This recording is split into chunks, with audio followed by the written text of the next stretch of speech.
Trolling on Twitter, Facebook rants, social media posts are the latest way presidential hopefuls are communicating with voters this election season, but are the likes and retweets getting in the way of real issues? We have our social media expert, UC Professor Jeffrey Blevins, along with NKU political science professor Ryan Salzman, to give us some insight as we move forward once the conventions are over and the election cycle really begins. Good morning, gentlemen. Morning. Morning, Kara. Let's get right to it. This all started the other day. We were having a discussion in our meeting about the fact that we're focusing so much on tweets and Facebook rants. Are we focusing on the issues? Is this clouding the real point that we want to pick a president?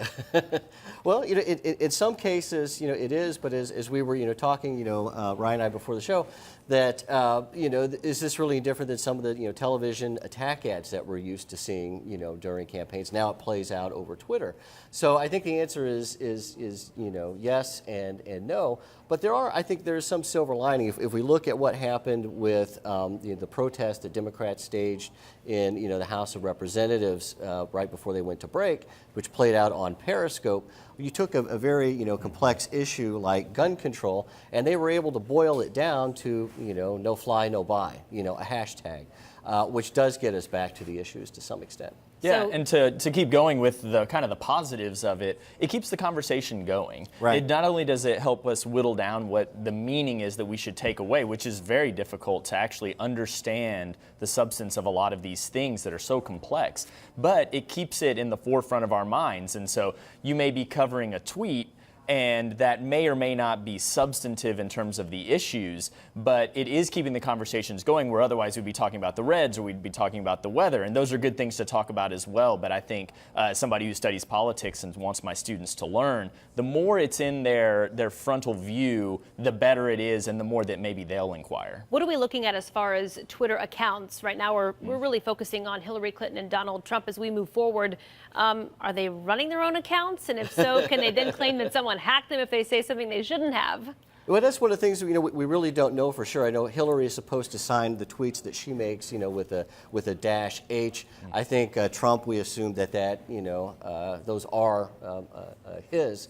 But I think it does provide us at least some sense of more interactivity, more engagement with the candidates. Although, yeah, we might question who is really speaking on their behalf. But is that really different than political action committees and television? Well, and they're definitely strategizing. So even if Hillary is not being as involved with the crafting of the tweets, for instance, that Donald Trump is, we know that a strategy is put together to put out a certain image on Hillary's behalf. So I think that character issues, which is something that people are very interested in, is what's the candidate like? Am I like them? Am I not like them? I think that is going to be projected whether or not the candidate is actually doing that. But we have a very interesting situation this election cycle. One, we've shifted, I think, from Facebook being more primary to Twitter and these others that they're actually very different than Facebook. We treat them all as the same, but they're very different. So that shift has occurred,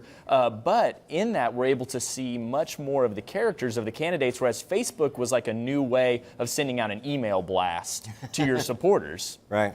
When you were talking about likes and retweets, how big of a part does that play when you see Donald Trump or Hillary Clinton come up into your feed and it's been retweeted 1,000 times? Does that impact people who are watching social media? I think it impacts their followers, but I don't think we should confuse likes with polling information. Likes you're getting from your supporters already, whereas polling is based on, when it's done right, on mathematical probability and science, and tells us a little bit more than just how often people liked or retweeted. Right. If they're going to do well in the election. Yeah. Before we go, guys, I have to ask you, what do you think we're going to expect to see as far as social media goes moving forward once the conventions are over?